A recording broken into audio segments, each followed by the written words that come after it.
मेरी पोटली को चोर लेके भाग गया।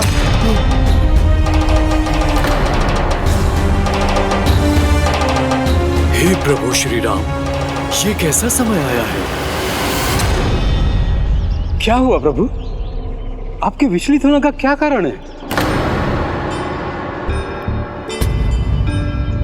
कलयुग। कलयुग के प्रथम चरण में ही धर्म पर अधर्म की काली छाया चारों दिशाओं में छाती जा रही है। यदि ये धर्म का अंधकार ऐसे ही बढ़ता रहा तो वो दिन दूर नहीं जब काम, क्रोध, लोभ और अहंकार लोगों का भोजन और भजन होगा।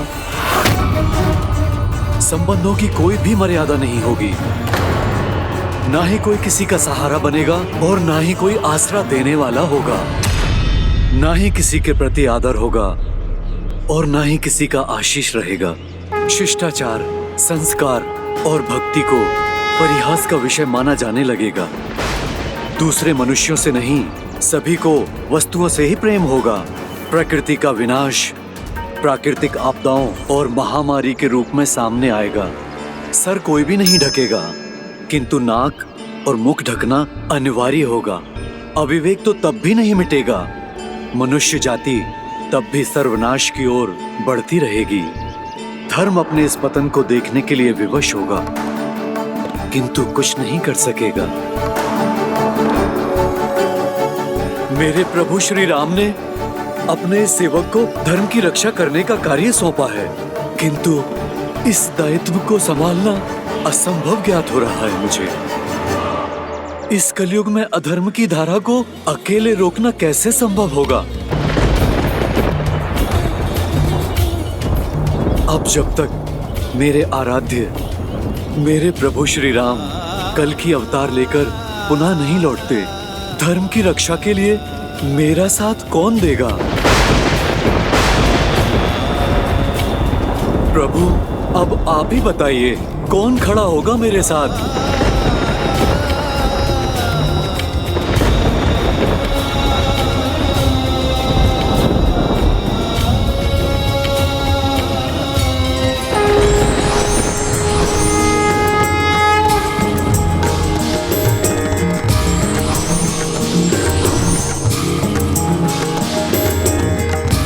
माता,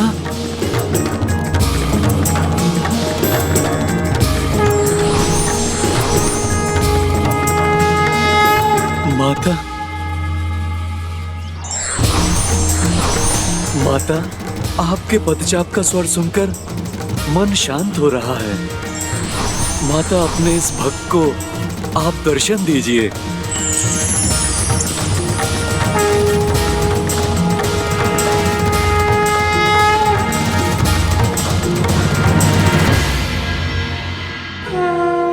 प्रणाम माता। हे भक्त शिरोमणि हनुमान, चिंता आपके मुख पर शोभा नहीं देती। आप तो सभी की चिंता, कष्ट और दुख को हरने वाले हैं। अब मैं शीघ्र ही आपके साथ होंगी, तो आपकी सभी शंकाएं दूर हो जाएंगी। क्या आपको स्मरण नहीं? प्रभु श्री राम ने आपसे क्या कहा था?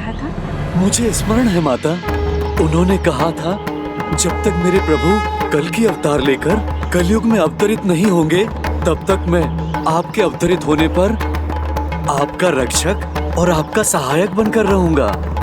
माता, किंतु वो कब होगा? आप धर्म की रक्षा करने के लिए कब आएंगी? वो समय अब निकट है भक्त शिरोमणि हनुमान।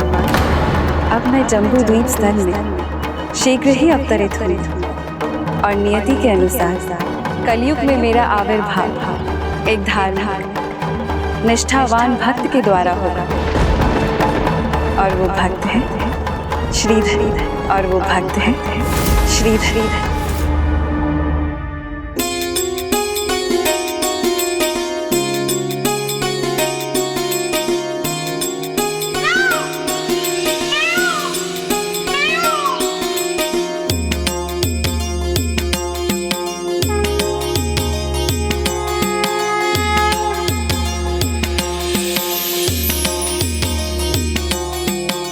जय माता की। सद्गुरु का स्वामी है, विकार रहित है, नियमित भजन और पूजन करता है। अधिक समृद्ध ना होने पर भी सदा पूजन भजन और दूसरों की भलाई में तत्पर रहे।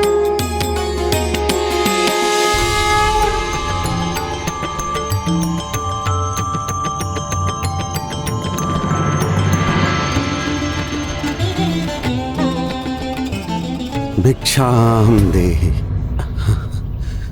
कुछ खाने के लिए दे दो।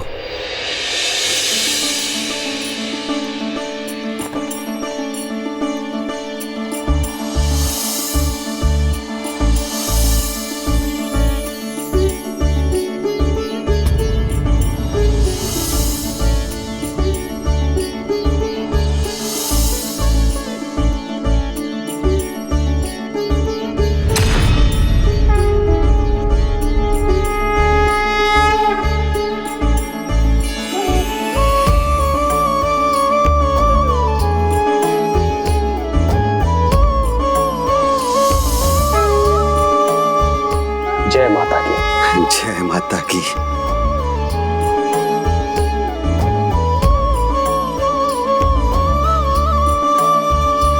स्वामी, घर में जो कुछ भी खाने के लिए था बस वही था जो आपने दान दे दिया। चिंता मत करो प्रिया, माता रानी की कृपा अवश्य होगी। हमें पर्याप्त भोजन अवश्य प्राप्त होगा। आओ प्रिया। वो जीवन के प्रत्येक पल में मेरा नाम लेता है, किंतु उसे मेरा परिचय प्राप्त नहीं। जय माता की। स्वामी, जिन माता रानी पर आपको विश्वास है, कौन है वो? कैसी है वो?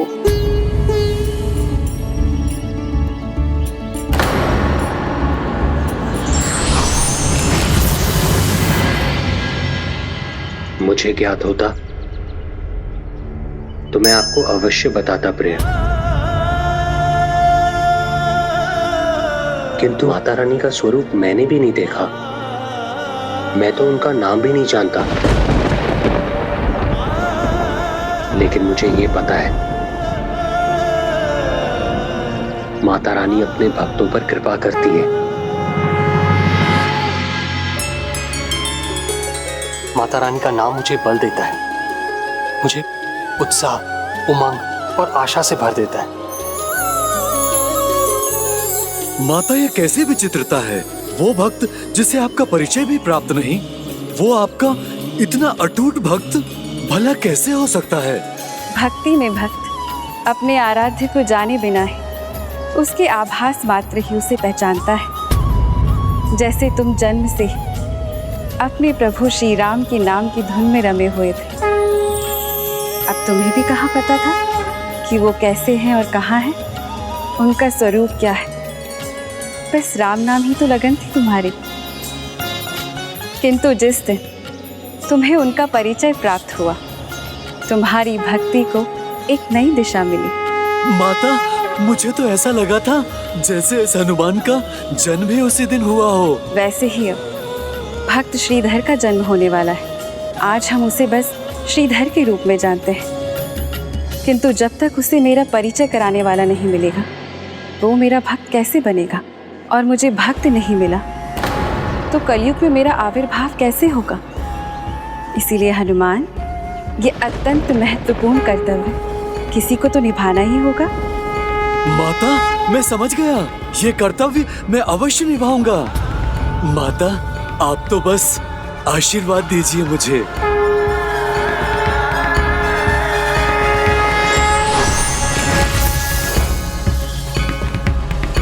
क्या हुआ प्रभु? आप इतने विभोर क्यों हैं? क्या आपको आपकी दुविधा का समाधान मिल गया प्रभु? तो हमें भी बताने की कृपा करें कि कलयुग में मनुष्य के लिए स्वार्थ से मुक्ति का साधन क्या है प्रभु? भक्ति,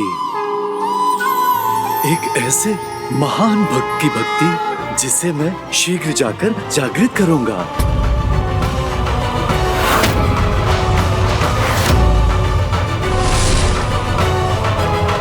जय श्री राम।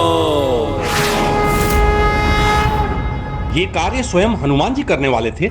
हाँ, उस दिन संसार के सबसे महान भक्त एक अन्य भक्त को प्रेरणा देने जाने वाले थे। सुलोचना, देवी सुलोचना, प्रिया देखो आज मुझे क्या प्राप्त हुआ है। क्या हुआ? मैंने कहा था ना, माता रानी की कृपा से हमें पर्याप्त भोजन अवश्य मिलेगा।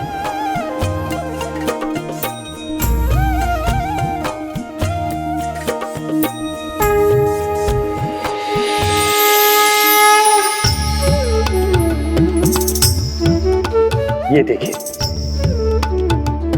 और सत्य तो ये है, अगर ये भोजन न भी मिलता तो भी हम भूखे नहीं रहते, क्योंकि हमारे जैसे भक्तों का पेट तो भक्ति से ही भर जाता है। किंतु माता ने कृपा की है। माता रानी चाहे जो भी है, ऐसी कृपा हमेशा करती रहे। जय माता की।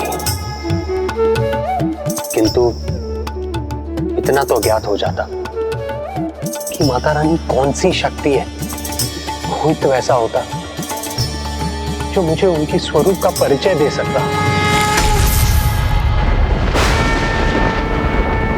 मेरे मन में तो माता रानी की प्रतिदिन एक नवीन छवि उत्पन्न होती है।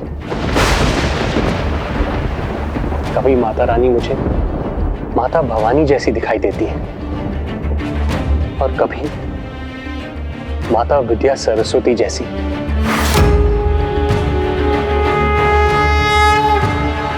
और कभी कभी माता रानी का नाम लेते ही माता लक्ष्मी की आकृति आंखों के सामने आ जाती है। माता रानी का भक्त, कभी ना कभी तो माता रानी का बुलावा स्वयं आ ही जाएगा। आपके घर से माता रानी का नाम सुना, इसीलिए खिंचा चला आया आपके द्वार। ब्राह्मण देवता, आपका स्वागत है। भोजन के समय आप मेरे द्वार पर पधारे हैं। आपका स्वागत करना मेरा कर्तव्य है। मुझे मेरा कर्तव्य निभाने दीजिए प्रभु। भीतर आइए, पधारिए। विराजिए। मेरी पत्नी सुलोचना आपको भोजन परोस देगी। रुकिए, इतनी शीघ्रता क्यों? थोड़ी श्वास तो लेने दीजिए। वैसे भी मेरे समान भक्त का पेट तो भक्ति से ही भर जाता है। क्योंकि हमारे जैसे भक्तों का पेट तो भक्ति से ही भर जाता है।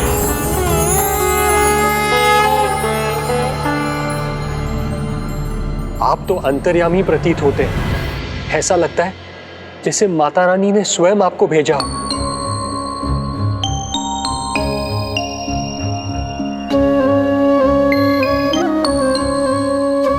यदि माता रानी ने भेजा है मुझे, तो उसका कारण क्या हो सकता है भला? संभव है मुझे मेरी दुविधा से मुक्त करने। कैसी दुविधा? ब्राह्मण देवता, मेरा मन तो माता के प्रति ही समर्पित है। सुख दुख में मैं सदा उन्हीं का नाम लेता हूं, परंतु माता रानी कौन है ये मैं नहीं जान सका। उनका उचित परिचय प्राप्त नहीं है मुझे। वो महादेव की अर्धांगिनी है, शिवा है, या प्रभु ब्रह्मदेव की पत्नी माता ब्रह्मणी सरस्वती है,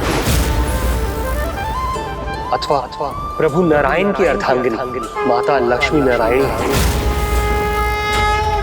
आपने जिन तीनों माताओं के नाम लिए, वो कौन हैं? उनका परिचय दे सकते हैं आप मुझे?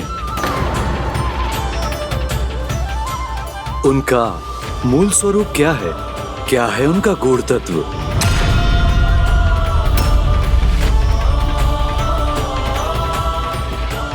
माता आदिशक्ति, माताओं की माता की ही स्वरूप है तीनों माताएं। ये तो आपको और समझ आएगा जब आप मेरे मुख से माँ वैष्णवी देवी की कथा सुनेंगे। माता वैष्णवी देवी अद्भुत, जिनका नाम सुनने मात्र से भक्तिमय होकर मेरा रोम रोम पुलकित हो उठा।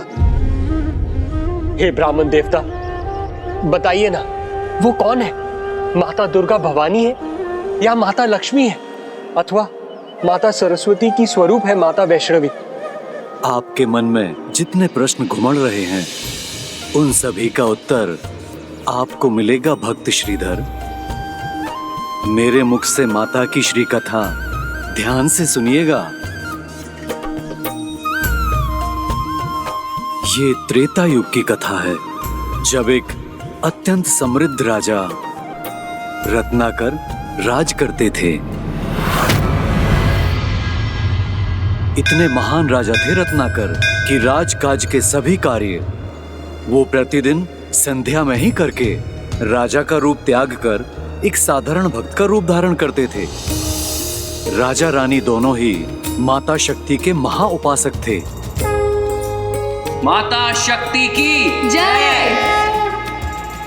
माता के उन दोनों भक्तों के मन में बस एक ही इच्छा थी, एक पुत्री की इच्छा, जिसमें माता महाकाली, माता महालक्ष्मी और माता महासरस्वती तीनों के गुण हों। माता की भक्त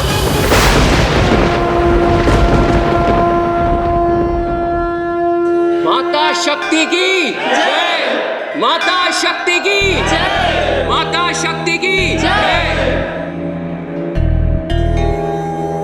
उनकी भक्ति से प्रसन्न होकर माता ने कृपा की। शीघ्र महारानी ने गर्भ धारण किया और फिर जब वो जन्म देने के निकट थीं, तो एक रात्रि श्री मात्रे नमः। ओम श्री मात्रे नमः। ओम श्री मात्रे। ओम श्री मात्रे नमः। ओम श्री मात्रे नमः। ओम श्री मात्रे नमः।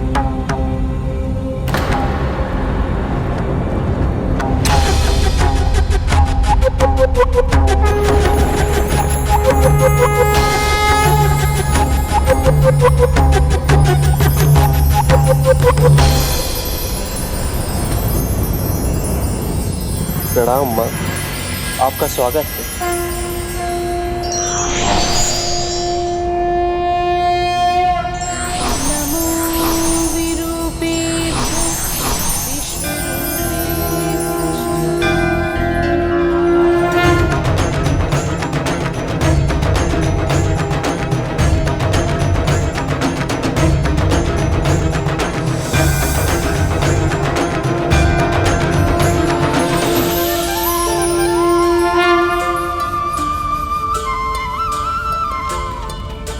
मैं आपका कैसे धन्यवाद करूं? मैं आपकी कृपा का पात्र बना, मेरा जन्म सफल हो गया। पुत्री रत्नाकर, मैं तुम्हारी इच्छा पूर्ण करने आई हूँ। तुम्हें वो पुत्री देने आई हूँ जिनमें तीनों त्रिदेवियों के गुण समाहित होंगे। मैं ही आदि शक्ति, जिसकी तुम पूजा करते हो। समस्त ब्रह्मांड में व्याप्त नारी शक्ति मुझ में ही समाहित है और मुझसे ही जागृत है। मैं ही उस शक्ति की प्रत्यक्ष और पूर्ण स्वरूप हूँ। जो भक्त समृद्धि चाहता है, उसके लिए देवी लक्ष्मी भी मैं ही हूँ। बुद्धि के प्रकाश के इच्छुक के लिए देवी सरस्वती भी मैं ही हूँ। और जब किसी भक्त को रक्षा की आवश्यकता होती है, तो उसकी रक्षक बनकर आने वाली दुर्गा भवानी भी मैं ही हूँ।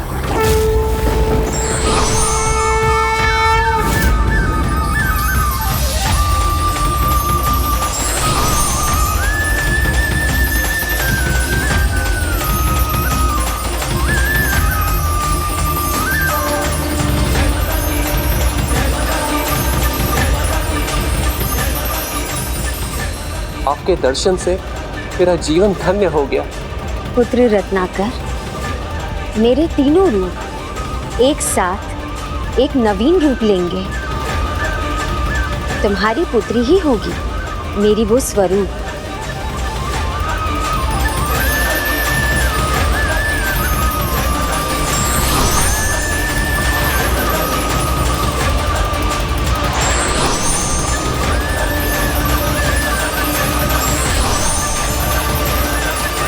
तुम्हारी पुत्री के रूप में मेरे स्वरूप का जन्म शीघ्र होगा और वो श्री हरि नारायण की परम भक्त होगी। धन्यवाद माता। प्रथमं शैलपुत्री च द्वितीयं ब्रह्मचारिणी तृतीयं चंद्रघंटेति कूष्मांडेति। महाराज, आपको पुत्री प्राप्त हुई है। स्वयं माता के समान दिव्यता से परिपूर्ण है ये। कात्यायनीति च सप्तमं कालरात्रि। स्वामी, हमारी पुत्री का नाम क्या होगा? नवमं सिद्धिदात्री च। वो महान विष्णु भक्त होगी, इसलिए उसका नाम रखना वैष्णवी। स्वामी, आप कुछ कहते क्यों नहीं? क्या रखे अपनी पुत्री का नाम?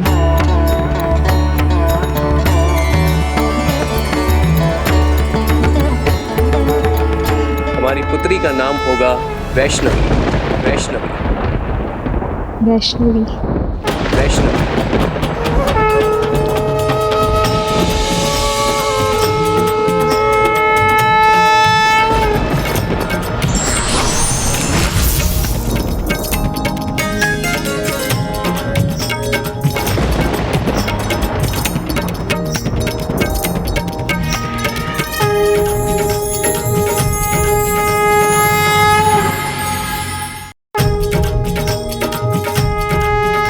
स्मरण रखना पुत्री रत्नाकर, जो पुत्री वैष्णवी की इच्छा होगी उसे वो सब करने की अनुमति देना। उसे किसी भी कार्य के लिए रोकना मत। जो आ गया माता। जय माता दी। नारी अन्नपूर्णा है, अर्थात माता पार्वती की रूप है। समृद्धि देने वाली माता लक्ष्मी है और ज्ञान प्रदान करने वाली माता सरस्वती भी। जब वो नारी अन्याय के विरुद्ध खड़ी हो जाए तो स्वयं माता दुर्गा का रूप भी धारण करती है। ऐसी अपार नारी शक्ति से संपन्न माता वैष्णवी का जन्म हुआ था। आप सत्य कह रहे हैं, किंतु आगे क्या हुआ गणेश जी? और हनुमान जी को उनके बारे में कैसे ज्ञात था? भविष्य में जब वो सुभग और शिष्ट युवती हुई तो राम भक्त हनुमान को ही नहीं अपितु स्वयं श्री राम को भी माता वैष्णवी देवी के दर्शन के लिए आना पड़ा था। और जैसे जैसे वो बड़ी होती गईं, प्रभु श्री नारायण की भक्ति में डूबती चली गईं। और यहाँ तक कि प्रभु भक्ति के सिवाय उन्हें कुछ नहीं सूझता था। दिवस हो या रात्रि उनके मुख पर सदैव प्रभु विष्णु जी का ही नाम रहता था। और वो जो भी करती वो प्रभु विष्णु जी की पूजा और सेवा के लिए ही करती थी। ओम विष्णवे नमः।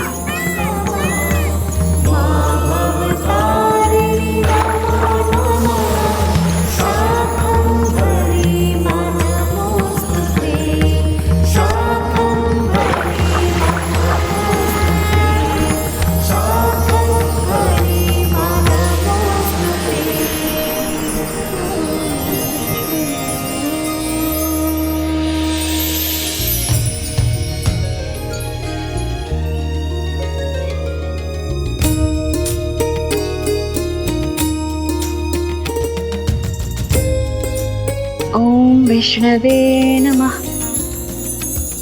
ओम विष्णवे नमः। ओम विष्णवे नमः। ओम विष्णवे नमः।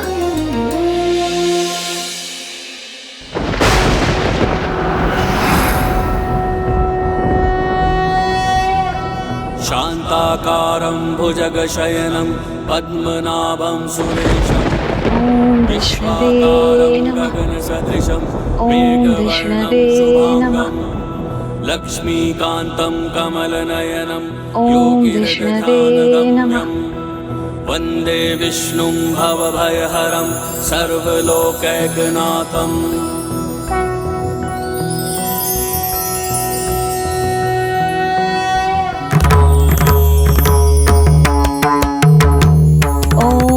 मधुसूदनाय नमः।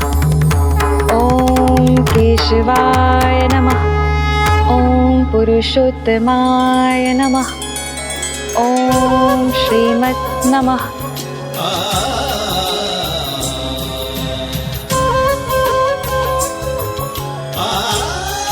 ओम मधुसूदनाय नमः। ओम केशवाय नमः।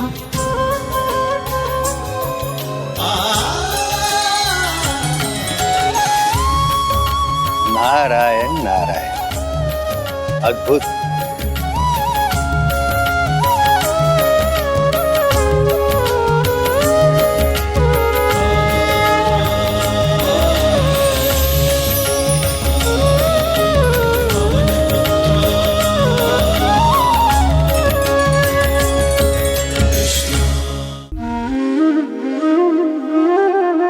स्वामी, भोर से हमारी पुत्री वैष्णवी ऐसे ही भक्ति भाव के साथ प्रभु के सामने बैठी है, पलके तक नहीं झपकी है उसने।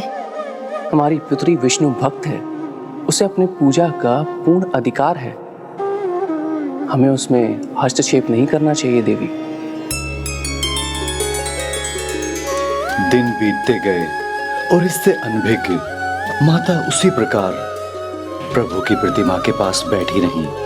किंतु कितने दिन? पूरे 11 दिन।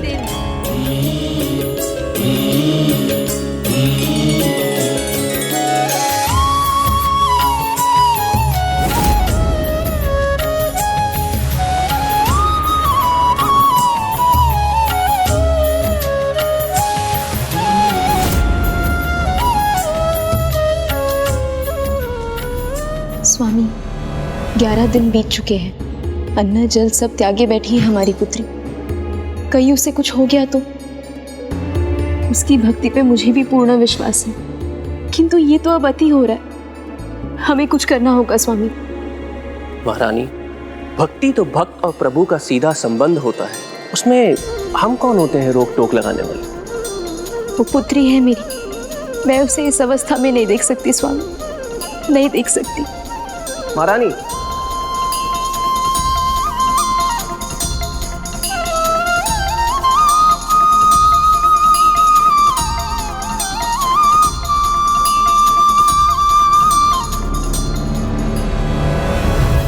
नारायण नारायण, अब जो करना है मुझे ही करना पड़ेगा। आगे।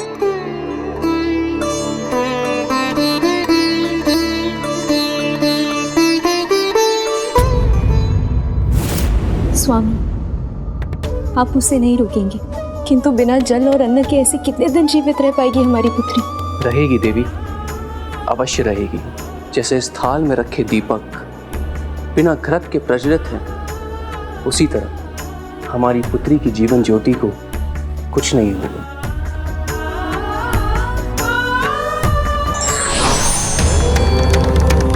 नारायण नारायण, मुझ देवर्षि का प्रणाम स्वीकार कीजिए देवी वैष्णवी।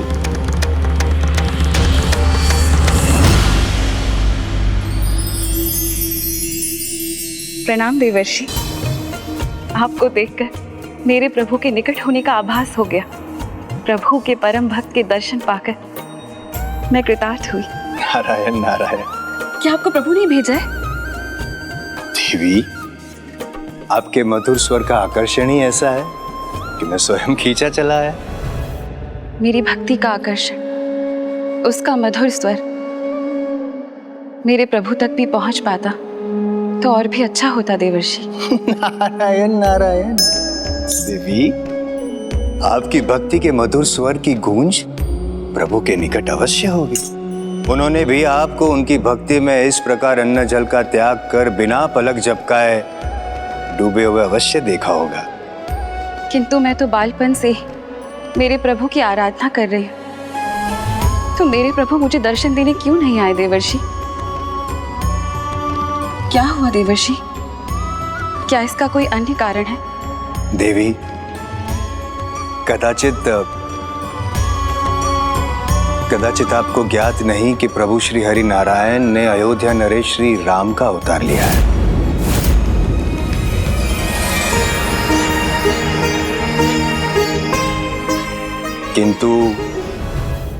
किंतु वो 14 वर्ष के वनवास में है। मेरे प्रभु वनवास में है?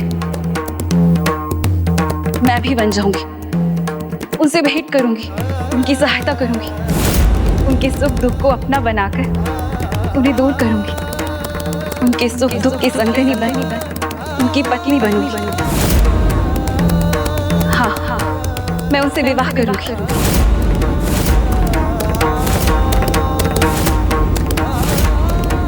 ये तो उन्होंने अत्यंत कठिन प्रण ले लिया था गणेश जी। हाँ पुष्पदंत जी, माता वैष्णवी का यही प्रण भविष्य में उनके आविर्भाव एवं भक्त श्रीधर से उनकी आराध्य माता वैष्णो देवी के मिलन का माध्यम बना।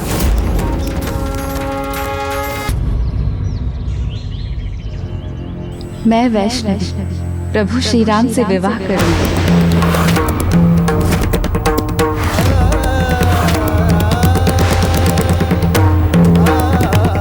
ताकि सदैव उनके साथ रह सकूं।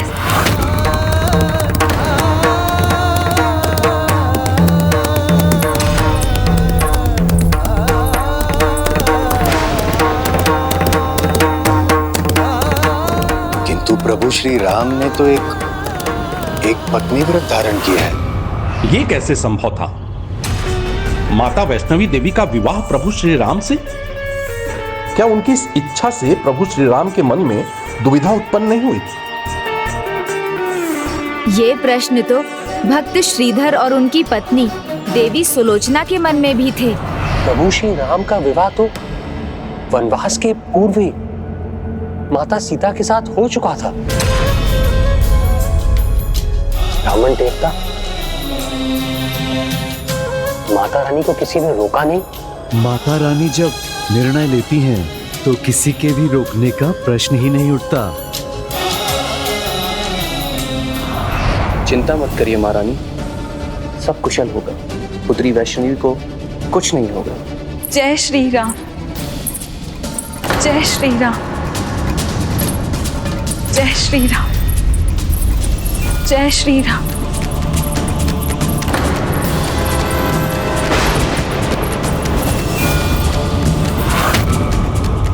पुत्री वैष्णवी, पुत्री वैष्णवी, पुत्री वैष्णवी।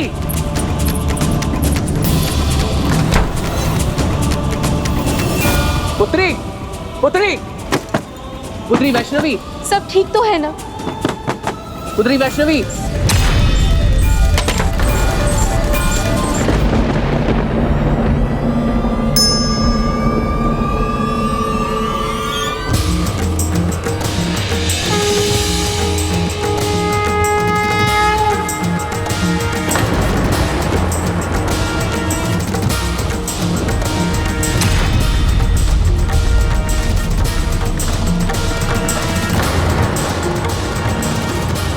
पुत्री, क्या कोई चिंता का कारण तो नहीं? नहीं पिताजी, माँ, चिंता का कारण नहीं है, हर्ष का कारण है। हर्ष?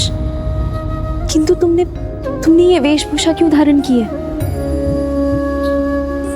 माँ, जब मेरे आराध्य के अवतार मेरे प्रभु श्री राम वनवास का जीवन व्यतीत कर रहे हैं, तो क्या उनकी भक्त को राजभवन के सुख भोगना शोभा देगा?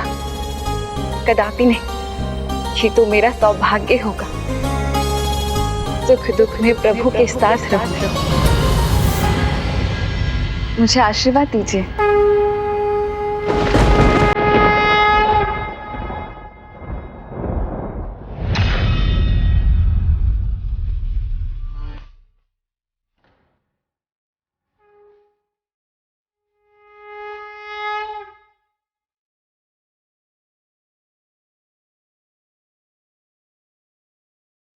जय श्री राम।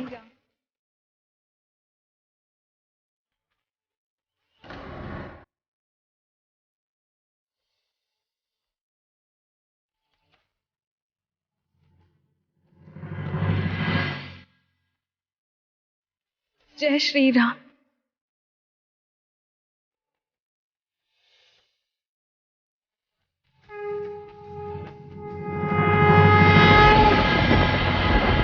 कहाँ है आप प्रभु? अपने इस भक्त को दर्शन क्यों नहीं देते? मैं कहाँ ढूंढूं आपको?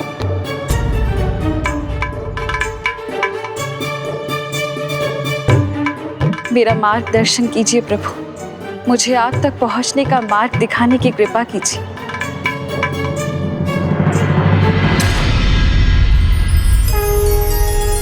ये बच्चे, अद्भुत दिव्यता है इनमें। अवश्य मेरे प्रभु यहाँ से गए हैं।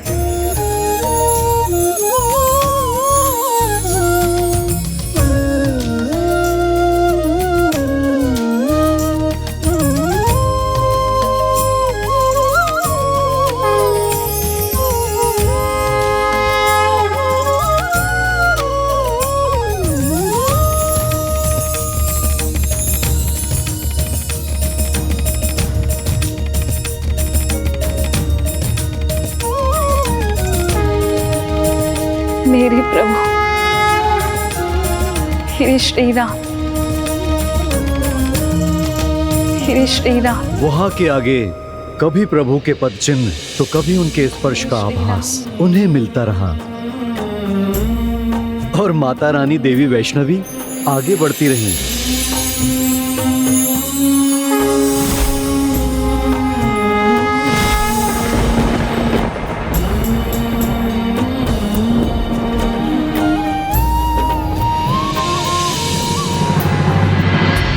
श्री श्री राम।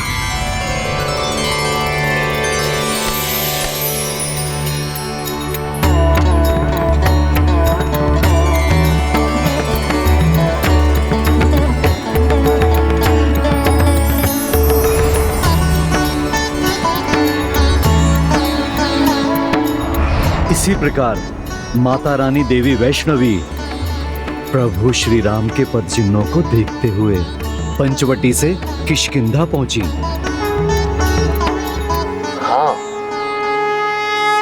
भक्ति का पवित्र पावन धाम किष्किंधा, जहां श्री प्रभु राम के प्रमुख भक्त संकट मोचन महाबली हनुमान को प्रथम बार अपने प्रभु के दर्शन प्राप्त हुए।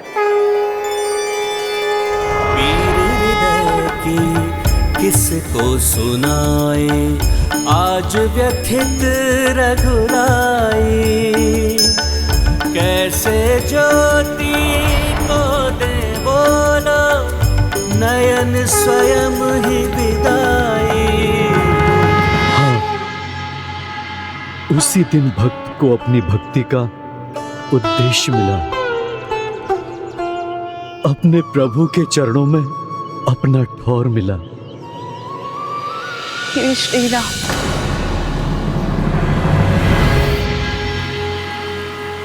जय श्री राम, जय श्री राम।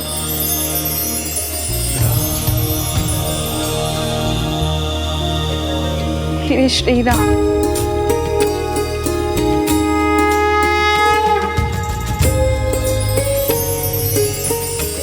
प्रभु, आपके स्पर्श से ये शीला भी दिव्यता से भर गई है। जय श्री राम, जय श्री राम।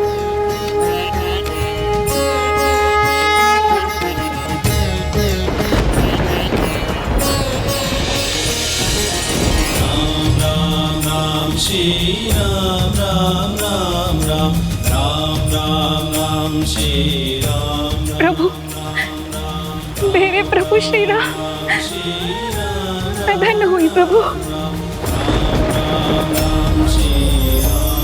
प्रभु,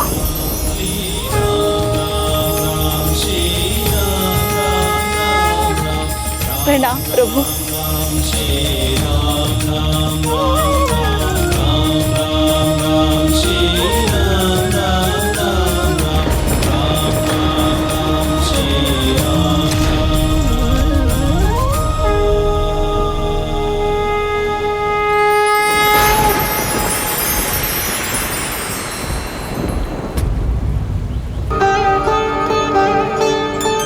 आपके दिव्य दर्शन पाते समय आपकी दृष्टि दक्षिण की ओर थी, अर्थात मुझे उसी ओर जाना चाहिए। जय श्री राम।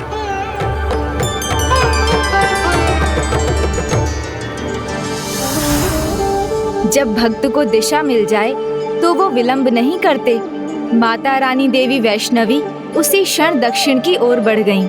तो अंततः प्रभु श्री राम से उनकी भेंट हो ही गई। नहीं, माता वैष्णवी के वहां पहुंचने के पूर्व ही प्रभु श्री राम लंकेश रावण से निर्णायक युद्ध करने हेतु लंका के लिए कूच कर चुके थे। अतः माता वैष्णवी ने वहीं रुककर उनकी प्रतीक्षा करने का निर्णय लिया। ओम वैष्णवे नमः। ओम श्रीमद् नमः। ओम मधुसूदनाय नमः। एक ओर जहां माता वैष्णवी तप कर रही थी, वहीं दूसरी ओर प्रभु श्री राम दशानन लंकेश से घमासान युद्ध कर रहे थे। इस युद्ध की संपूर्ण अवधि में माता रानी देवी वैष्णवी तपस्या में लीन रही। ओम सुभीक्षणाय नमः। ओम मधुसूदनाय नमः। और फिर इस विजय यात्रा के बाद अब प्रभु श्री राम की एक और यात्रा का समय था। उनके वनवास के अंत के साथ माता सीता के संग अयोध्या लौटने का समय। तो उन्होंने मुझे आपको ऋषिवर आप मिले थे प्रभु श्री राम से?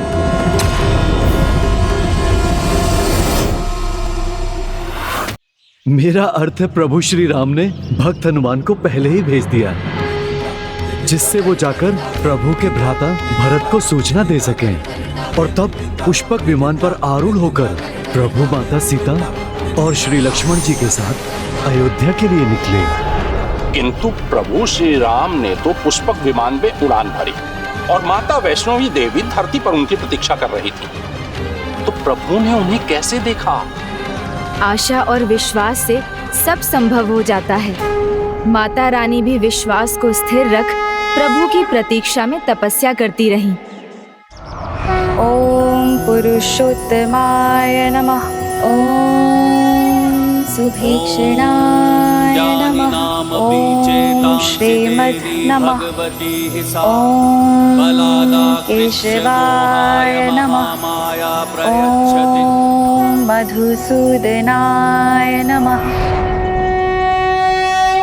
हनुमान जी ने प्रभु श्री राम के वनवास से लौटने की सूचना सबको दे दी, किंतु मार्ग में ऐसी घटना घटी जिसकी किसी ने कल्पना नहीं की थी।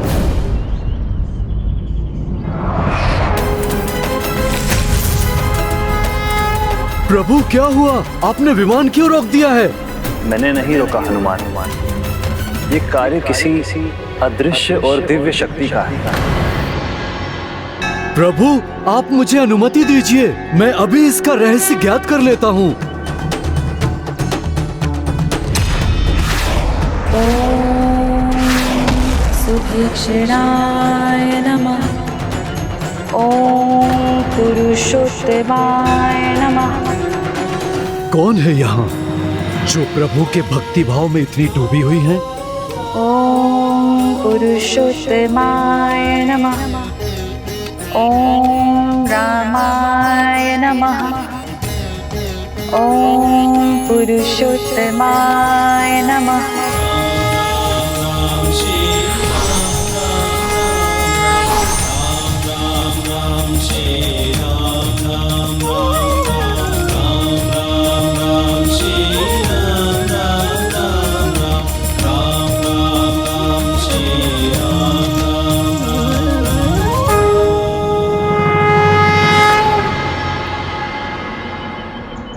कौन है?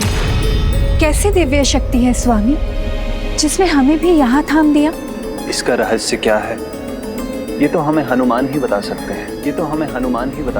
ओम सुभीक्षणाय नमः। इनके भक्तिमय स्वर में, इनके इस दिव्य जाप में अद्भुत शक्ति है। इसी शक्ति से प्रभु का विमान भी रुका होगा। प्रभु को शीघ्र जाकर बताता हूँ। ओम केशवाय नमः। प्रभु जिनके व्यक्तित्व में दिव्यता का ओज है और स्वर में मात्र आपके प्रति भक्ति, प्रभु, ऐसी एक देवी है जो केवल आपकी प्रतीक्षा में तपस्या में लीन है। वो कौन है हनुमान? प्रभु, बस उनका इतना परिचय ज्ञात है कि उनकी भक्ति की शक्ति अपूर्व है प्रभु, अद्भुत है। माता के समान तेजोमय है उनका मुखमंडल। तो वो अवश्य आपके दर्शन की प्रतीक्षा कर रही होंगी प्रभु। ऐसे भक्त को उनकी भक्ति का फल शीघ्र ही मिलना चाहिए। मुझे उन देवी के पास ले चलो हनुमान। ओम मधुसूदनाय नमः। ओम केशवाय नमः।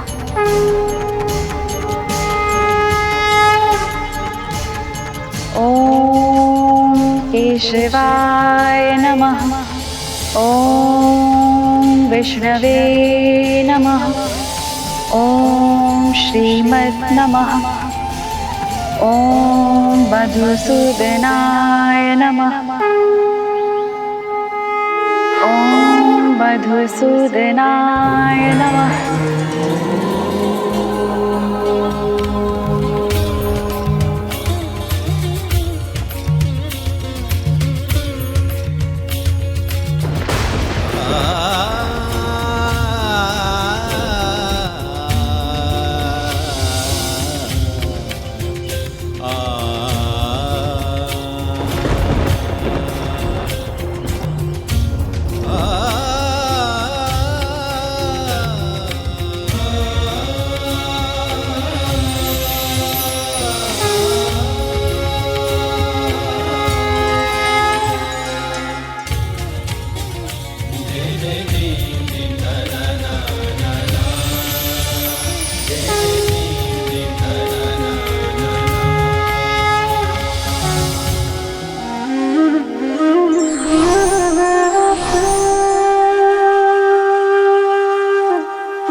प्रणाम प्रभु।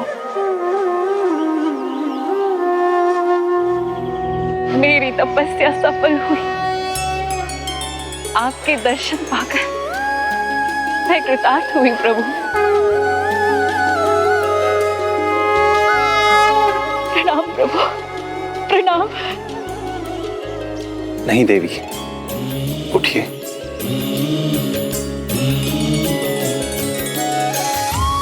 कृतार्थ तो हम हुए हैं देवी। आपकी तपस्या, आपकी भक्ति और आपकी श्रद्धा ने हमें आगे नहीं जाने दिया। मैं आपकी इस अटूट निष्ठा से बहुत प्रभावित हूं। अब भक्त की इच्छा ही मेरी भी इच्छा है।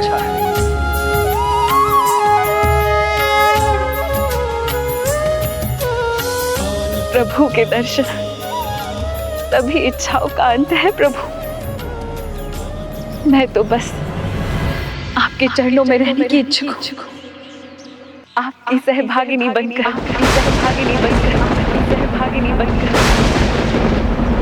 मुझ पर कृपा करें प्रभु, कृपा करें।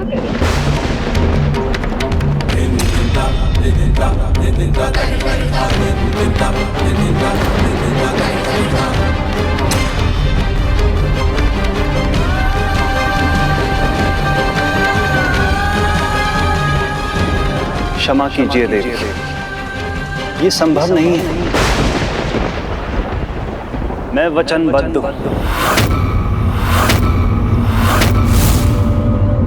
अपने इस अवतार में मैं एक पत्नी व्रत धर्म का पालन करूंगा और देवी सीता ही मेरी पत्नी है। इसलिए अभी मैं आपको अपनी पत्नी के रूप में स्वीकार नहीं कर सकता।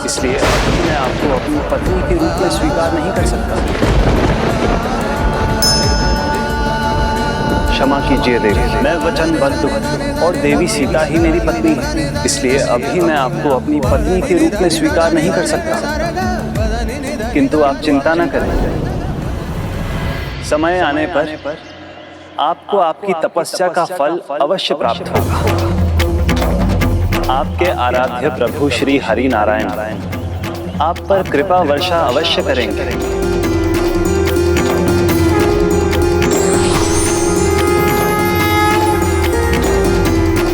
कलयुग में जब मैं कल की अवतार लेकर अवतरित होऊंगा, तो आपसे ही विवाह करूंगा। किंतु त्रेता युग से कलयुग तक आपको प्रतीक्षा करनी होगी प्रभु। मैं अवश्य करूंगी आपकी प्रतीक्षा। प्रतीक्षा भक्त और भगवान के संबंध को और सुंदरता प्रदान करेगी। आप इसमें अकेली नहीं होंगी देवी। कलयुग के आगमन पर आपकी भक्ति में आप ही का एक भक्त आपको पुकारेगा, तब आपका आविर्भाव होगा और वही भक्त त्रिकूट पर्वत पर आपका विशेष धाम प्राप्त करने में सहायक बनेगा। कलयुग में जब मैं कल की अवतार लेकर अवतरित होऊंगा तो आपसे ही विवाह करूंगा।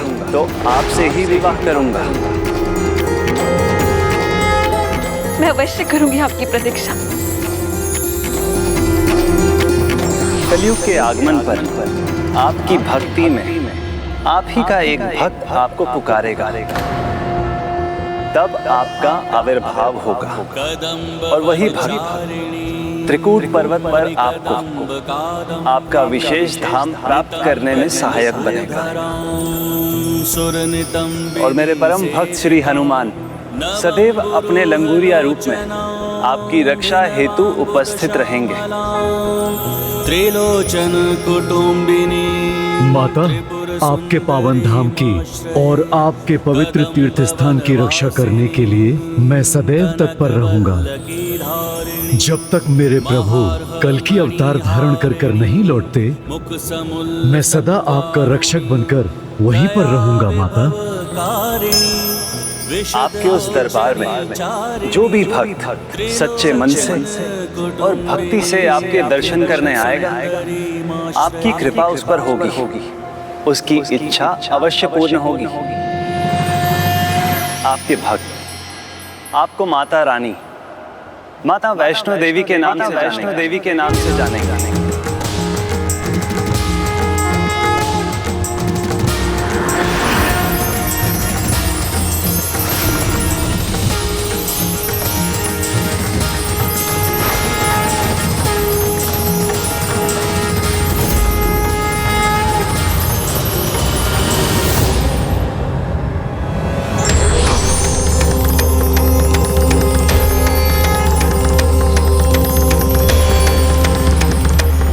वो है हमारी माता रानी, माता वैष्णो देवी।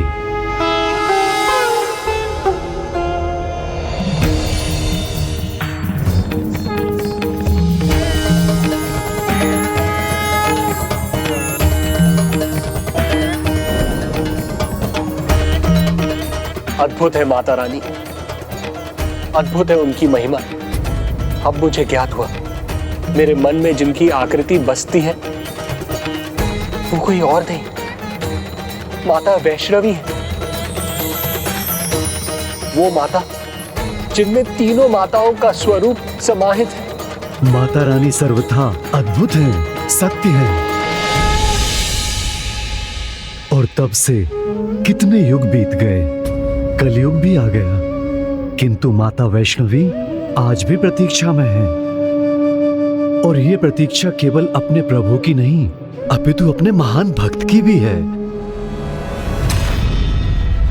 वो भक्त जो कलयुग में अपनी भक्ति से उनको उजागर करेगा, उन्हें उनके उचित धाम पर पहुंचने में उनका सहायक बनेगा। तब तो माता की प्रतीक्षा शीघ्र ही समाप्त होनी चाहिए। अपार सौभाग्य है उस भक्त का जो माता के प्रकट होने का स्वयं माध्यम बनेगा। आप अपनी भक्ति को कभी क्षीण मत होने देना। कौन जानता है माता के मन में क्या है? संभव है उनके वो भक्त आप ही हो।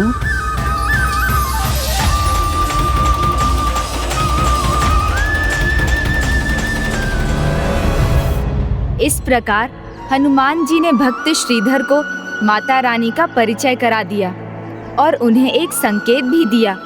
और फिर हनुमान जी माता वैष्णवी को इसकी सूचना देने उनके पास चले गए।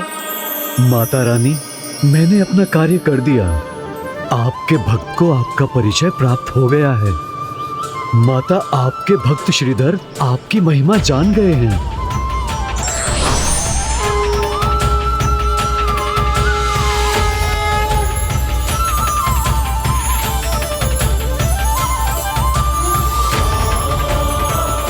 प्रणाम माता। माता, श्रीधर आपके विशेष भक्त हैं और उनका चुनाव सर्वथा उचित है। वो शीघ्र कलयुग में आपको उजागर करेंगे। योग्यता तो परीक्षा के बाद ही ज्ञात होती है हनुमान जी। आज एक परम भक्त ने एक अन्य भक्त को भक्ति का मार्ग दिखाया है, किंतु भक्ति का वो दीपक जो आपने उसके मन में जागृत किया है, अनेकों बवंडरों का सामना कर उस भक्त को भक्ति के इस दीपक को जागृत रखना होगा। परीक्षा प्रभु? कैसी परीक्षा? अपनी भक्ति को, अपनी योग्यता को प्रमाणित करने की परीक्षा। किंतु क्यों? श्रीधर की भक्ति का प्रमाण तो पहले से ही उपलब्ध था ना। फल धूप में तप कर पकता है, स्वर्ण अग्नि में तप कर निखरता है। उसी प्रकार भक्त को परिपक्व बनने के लिए भक्ति की परीक्षा देनी होती है। जो भक्त उस परीक्षा में खरे उतरते हैं वही सच्चे भक्त होते हैं। और भक्त श्रीधर की भक्ति की सच्चाई की गाथा यहीं से आरंभ हुई।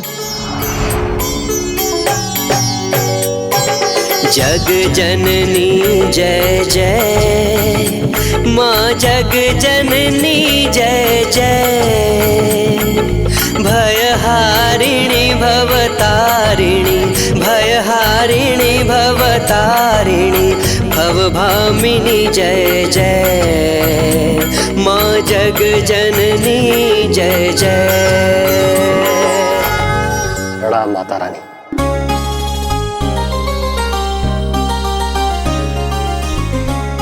प्रिया, मैं जा रहा हूँ।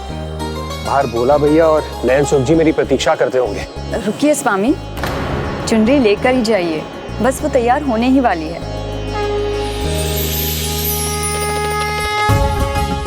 तो आपको स्मरण था प्रिय? स्मरण क्यों ना हो, जब से आपने माता वैष्णो देवी की कथा सुनी है, प्रत्येक जगराते में आप माता रानी को लाल चुन्नी अवश्य चढ़ाते हैं। और उसे तैयार करना मेरा कर्तव्य है और मैं अपना कर्तव्य कभी नहीं भूलती। देखिए चुनरी। किंतु प्रिय, अब विलंब हुआ तो नयन सुख जी बहुत खरी खोटी सुनाएंगे और आप तो जानती हैं, क्रोध में उनकी जीभ स्वयं चलने लगती है। अपने पड़ोसी को कैसे न जानूंगी मैं, वो आपकी वरिष्ठ तो बाद में है।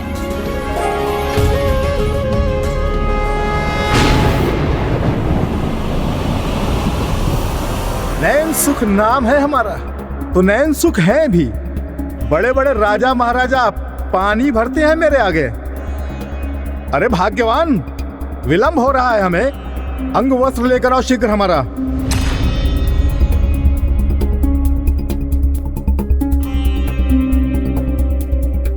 देखो लल्ला, मैं तुम्हारे लिए क्या लाई हूँ।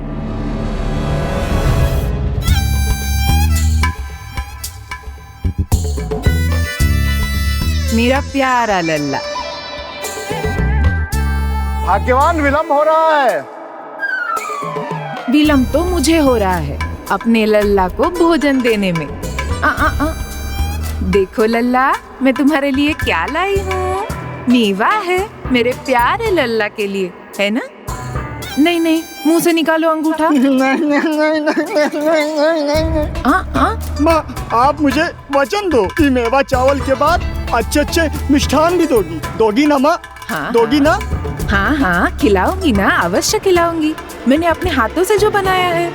मेरे लल्ला की इच्छा हो और मैं उससे पूरी ना करूं, ऐसा हो सकता है? चलो अब शीघ्र खाना खा लो, चलो। मैं नहीं खाऊंगा। भाग्यवान, मेरा अंग वस्त्र।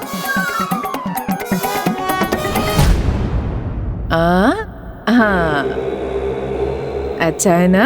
अरे कब से चिल्ला रहा हूँ, मेरा अंग वस्त्र कहाँ है? लेकर के आओ शीघ्र। तो मैं भी एक ही बार चिल्ला कर कह रही हूँ, स्वयं ले लीजिए। पता तो है आपको कहाँ रहता है। हाँ,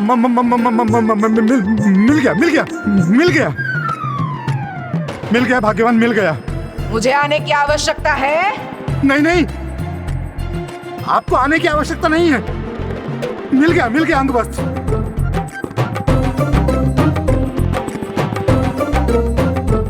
कैसी भूल हो गई, अब कहीं विस्फोट न हो जाए। चुपके से निकल जाता हूँ, कहीं देख लिया तो और सुननी पड़ेगी।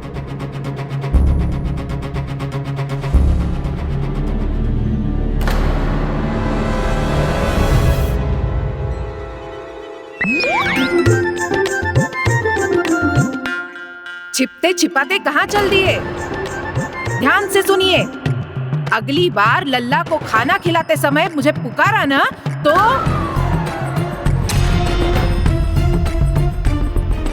माँ नयन सुख से नयन दुख में बदल देंगी। क्या कर रहे हो? पिता हूँ तुम्हारा। वो मेरा प्यारा सा नन्हा सा बालक है, मेरा लल्ला है ना? बालक बोल रही है, इसका विवाह हो जाता तो 2 बच्चों का बाप होता स्वयं।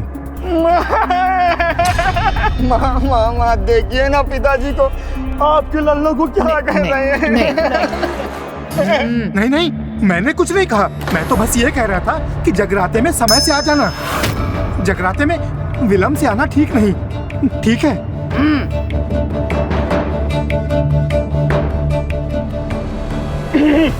समझ गए ना? देर मत करना। अरे भोला। प्रणाम नैनसुख जी। प्रणाम। अरे श्रीधर कहाँ रह गया? अभी तक नहीं आया? अरे श्रीधर आता ही होगा। अरे मैं बड़ा पंडित हूँ, वरिष्ठ हूँ, हर जगराते में उसको अपना सहायक बना करके ले जाता हूँ। अब देख लो, मैं आ गया हूँ लेकिन वो अभी तक नहीं आया। महानुभाव को विलंब हो रहा है। लीजिए स्वामी, शीघ्र जाइए, अन्यथा बहुत क्रोधित होंगे नयन सुख जी। आप भी विलंब मत कीजिएगा, आप भी शीघ्र ही तैयार होकर माता के जगराते में भाग लेने के लिए आ जाइएगा। हाँ स्वामी, मैं भाभी जी के साथ आ जाऊंगी। उचित रहेगा। जय माता की। जय माता की। मैं आ गया और वो अभी तक नहीं आया। अरे नैनसुख जी आ जाएगा। अब क्या आ जाएगा? उसके बगैर भी जगराता हो सकता है। चलो हम बढ़ते हैं। अरे नहीं नैनसुख जी, थोड़ा रुकिए। अब वो आ ही रहा होगा, चुनरी बनवा रहा होगा। ठीक है भोला, तुम कहते हो तो थोड़ी प्रतीक्षा कर लेते हैं। धन्यवाद। मैं आ गया। लो, मैं आ गया। प्रणाम नैनसुख जी। भोला भैया, मैं आ गया। चलिए। ऐसे कैसे चलिए? क्षमा नहीं मांगेंगे आप अपने वरिष्ठ पंडित से? विलंब जो किया है आपने। क्षमा कर दीजिए वरिष्ठ पंडित जी। हाँ, अब ठीक है, क्षमा किया। चलो भोला, चल। प्रणाम महाराज, पधारिए। यहाँ हम बस आपकी ही प्रतीक्षा में थे, आइए।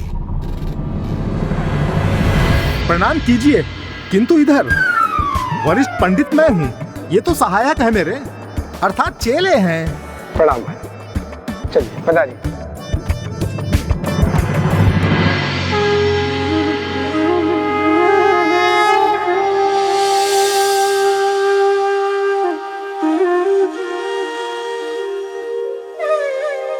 जय माता की।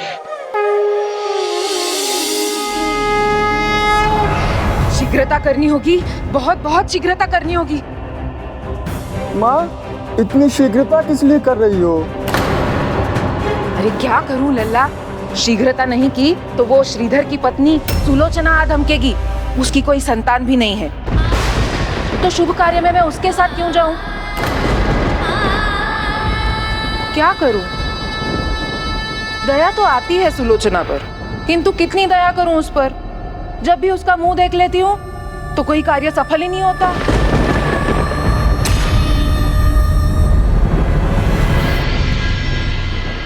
ओम अतः श्री। रुको, तुम पाठ मत करो। मुख्य पंडित मैं हूँ, तो पाठ कौन करेगा? मैं करूंगा।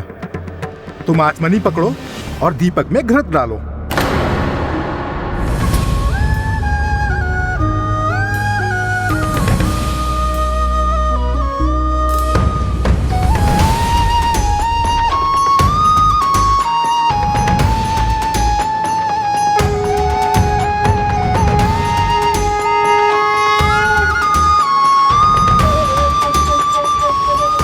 रुको रुको। नैनसुख जी रोक नहीं रहे हैं, कह रहे हैं कि चुनरी पहले माँ के चरणों में अर्पित करो, फिर भेंट चढ़ाओ, है ना नैनसुख जी? अन्यथा माँ के चरणों में कोई चुनरी चढ़ाए और नैनसुख जी मना करें, ऐसा कभी हो सकता है? हाँ हाँ वही तो, चुनरी चढ़ाओ, माता रानी को चुनरी अवश्य चढ़ाओ, किंतु विधि पूर्वक चढ़ाओ। क्यों भाई श्रीधर, तुम अभी तक इतना भी नहीं सीखे? ओम अथ श्री दुर्गा सप्तशती पाठ प्रारंभ।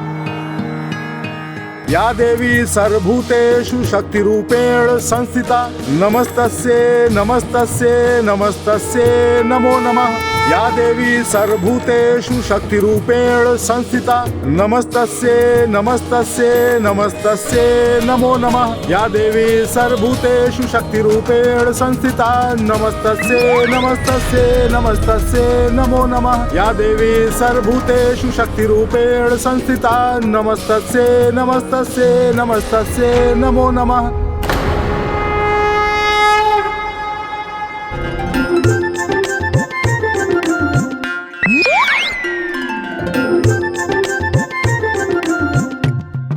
ओम काली ओम जयंती भद्रकाली। भाभी आ गई तो सुलोचना कहाँ रह गई? शक्ति रूपेण ओम काली भद्रकाली सर्वभूतेषु शक्ति रूपेण संस्थिता। या देवी सर्वभूतेषु शक्ति रूपेण संस्थिता भद्रकाली महाकाली। लगता है बापू नैनसुख के नैनों के सामने अंधकार सा छा गया है, इनकी स्मरण शक्ति खो गई है। ओम ओम काली शक्ति रूपेण ओम काली बाबा। मंत्रोच्चारण भी नहीं कर सकते, स्वयं को पंडित बुलाते हैं। सबके नैनों में गिर जाएंगे आज हम, इन नैनसुख के कारण। कैसे बाप हैं ये, अपने बेटे की नाक कटवा देंगे।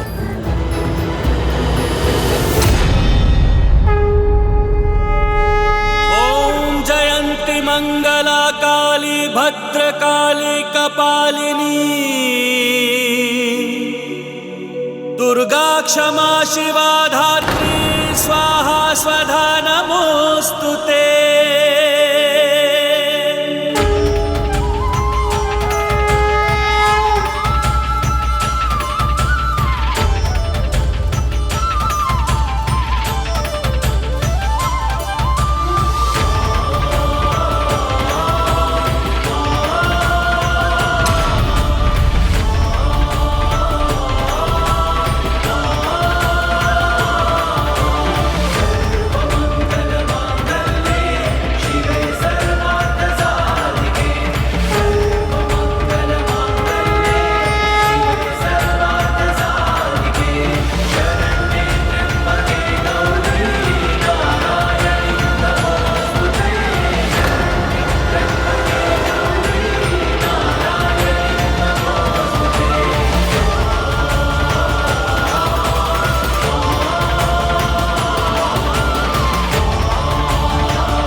वरिष्ठ ये है, किंतु गा रहा है इनका चेला। माता रानी कुछ भी कृपा कीजिए, माता रानी मेरी गुहार सुनिए, मेरी गुहार सुनिए माता रानी, मेरी भी गोद भर दीजिए माता।